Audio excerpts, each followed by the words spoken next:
Happy Tuesday. Hey guys, it's Melissa Miller here at Miller's Rustic Sawmill. But I'm gonna angle you guys down and make sure you can see what I'm working on, and we are just gonna get started right here tonight. You can see that good, I feel like. And what I will be doing is I'm using this little pack of the Western letters. These are darling, and I love the size. They are 3-inch minis. If you have not gotten them, go grab these because the letters always seem to sell out, right? So I'm going to be using Hudson, and so when I'm using words and letters, so we're making a name sign tonight for my grandson, and I like to count the letters, and then I start with the middle and I work out typically for spacing. We will be close to the spacing right in here. Okay, so I'm going to just add my tape. Okay, so now I'm going to tape these down individually on the bottom. I'll take the top back off, and I'm going to flip this down. Same with this guy. I'm going to flip my O down, start at the end. I think I'm going to use one of my 1/2-inch brushes.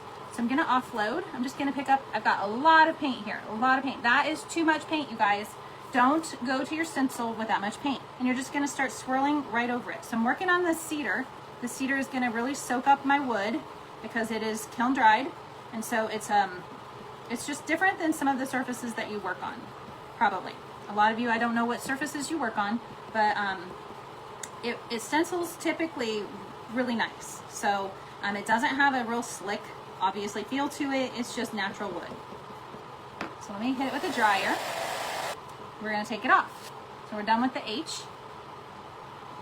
And we're going to flip the U right back down. And we're just going to, I'm going to hold it down probably with some of the tape right here on the top. So if you want to swirl.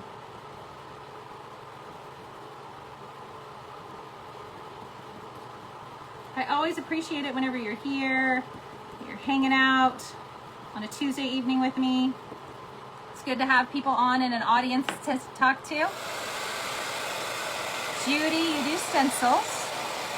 Well, you are in the right spot. If they're not coming out right, you're going to learn some tips. Maybe you are using too much paint. Maybe you don't have the brushes. If you don't have good brushes, I'm here to tell you they can make all the difference in the world. And Essential Stencil also has the smaller brushes. I call them dome brushes. I think they're called mini brushes.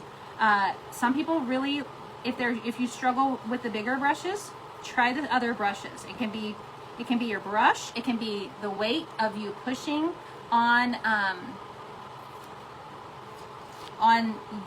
your arm, like the weight of like you pushing, like sometimes if you watch a kid stencil, this is how I can compare it.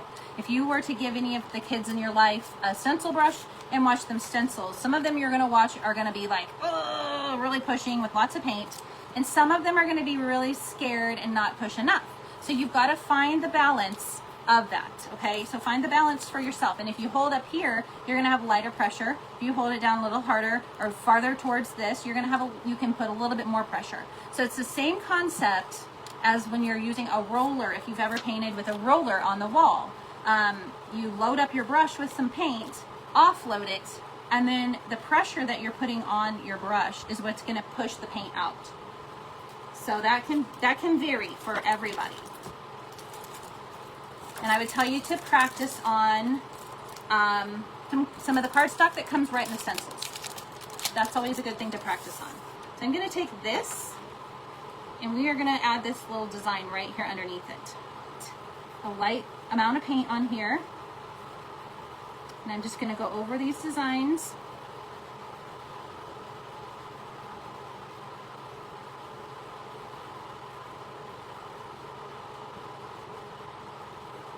Out. Okay, we are ready to pull this off and get my paint out of the way. And let me clean this up a little bit right here. Okay, so now we're going to pull this off and I'll show it to you. It's going to look cute. That looks pretty cute. I wish I could flip my camera around too. Okay, let me show you. How cute is that?